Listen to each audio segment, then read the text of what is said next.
Carl Jung, the Swiss psychiatrist who revolutionized our understanding of the human psyche, left behind insights so profound that they continue to transform lives nearly a century after his groundbreaking work.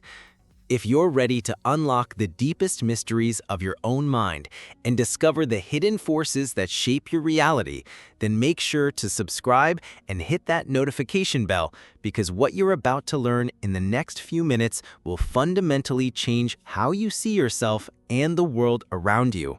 Jung believed that most people live their entire lives as strangers to themselves, never truly understanding the vast unconscious forces that drive their decisions, relationships, and deepest fears. But today we're going to explore his 5 most powerful life lessons that can guide you toward authentic self-discovery and psychological wholeness. The first lesson revolves around what Jung called the shadow, perhaps his most important and challenging concept for personal growth. The shadow represents all the parts of ourselves that we refuse to acknowledge, the traits we consider unacceptable, the impulses we suppress, and the aspects of our personality that we project onto others rather than owning within ourselves. Jung observed that we all possess both light and dark qualities, but our ego, in its desperate attempt to maintain a positive self-image, banishes these darker aspects into the unconscious realm of the shadow. However, Jung warned that what we don't acknowledge within ourselves doesn't simply disappear. Instead, it gains power in the darkness of our unconscious and manifests in our lives through projection, where we see in others the very qualities we refuse to recognize in ourselves. Think about the people who irritate you most, the traits in others that trigger intense emotional reactions. Jung would argue that these reactions are often mirrors reflecting back aspects of your own shadow that you haven't integrated. The path to wholeness, according to Jung, requires shadow work, the courageous process of acknowledging and integrating these rejected aspects of ourselves. This doesn't mean acting on every dark impulse, but rather bringing these elements into conscious awareness where they can be understood, accepted, and channeled constructively. When we embrace our shadow, we stop being victims of its unconscious influence and instead become whole human beings capable of genuine compassion for both ourselves and others. The second transformative lesson from Jung centers on the concept of individuation, the psychological process of integrating the conscious and unconscious parts of the mind to achieve self-realization and psychological maturity. Jung saw individuation as the central task of human life, particularly in the second half of life when the goals of youth, such as establishing career, relationships, and social identity, begin to feel hollow without deeper meaning. Individuation is not about becoming special or superior to others, but rather about becoming who you truly are beneath the masks and roles you've adopted to fit into society. Jung distinguished between the persona, the mask we wear to navigate social expectations, and the authentic self that exists beneath these adaptive facades. Many people become so identified with their personas that they lose touch with their genuine nature, leading to what Jung called a crisis of meaning that often emerges in midlife.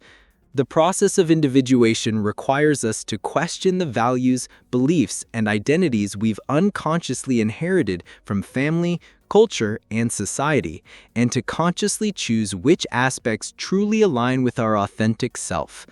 This journey often involves periods of confusion, loneliness, and uncertainty as we shed outdated identities and discover who we really are beyond external expectations.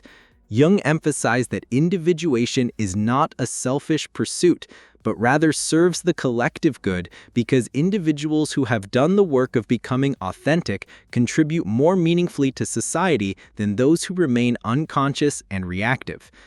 The individuated person develops what Jung called a mature ego that can hold the tension between competing aspects of the psyche without being overwhelmed, leading to greater wisdom, creativity, and genuine service to the world. The third profound lesson involves Jung's understanding of synchronicity, meaningful coincidences that suggest a deeper order and intelligence operating in the universe beyond mere cause and effect. Jung coined this term to describe events that are meaningfully related but not causally connected, such as thinking of someone moments before they call, or encountering the exact information you need at precisely the right moment in your life. While skeptics dismiss such occurrences as mere chance, Jung believed that synchronicities reveal the existence of what he called the collective unconscious, a deeper layer of the psyche shared by all humanity that connects us to archetypal patterns and universal wisdom. Jung observed that synchronicities tend to occur most frequently during periods of psychological transformation when the conscious mind is most open to receiving guidance from unconscious sources. He saw these meaningful coincidences as the psyche's way of providing navigation during times of uncertainty and change, offering confirmation that we're moving in alignment with our authentic path. To benefit from synchronicity, Jung suggested developing what he called an active receptivity, remaining alert to meaningful patterns while avoiding the trap of seeing significance in every random event.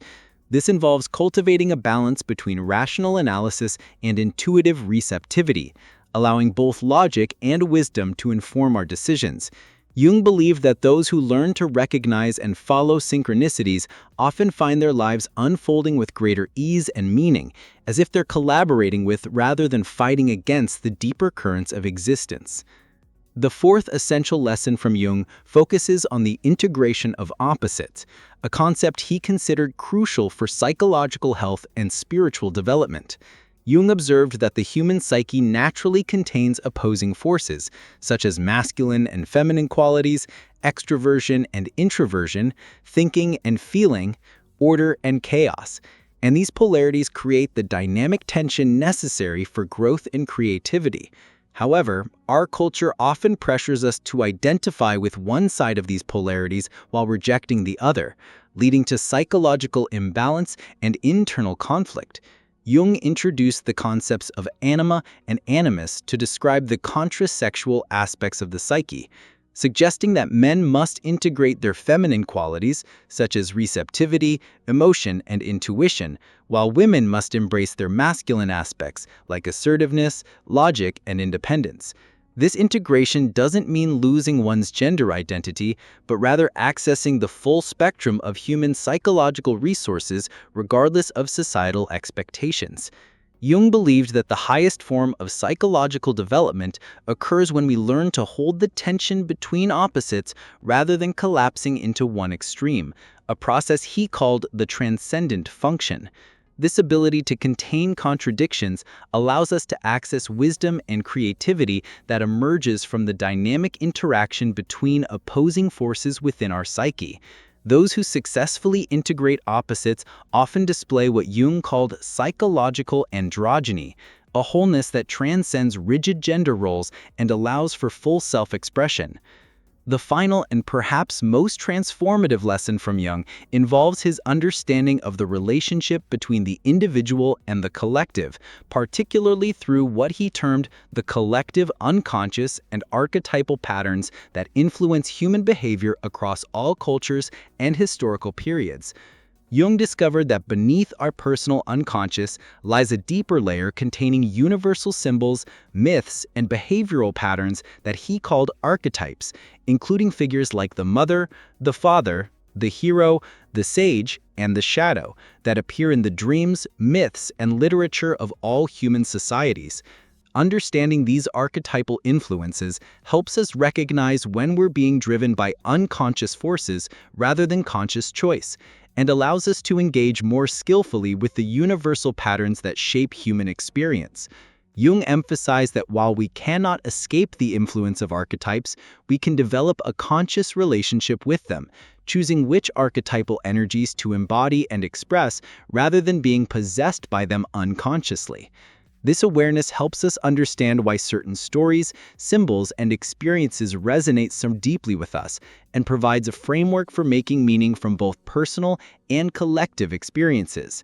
Jung believed that individuals who understand their connection to the collective unconscious can serve as bridges between the personal and transpersonal dimensions of existence, helping to heal not only their own psyche, but contributing to the psychological evolution of humanity itself.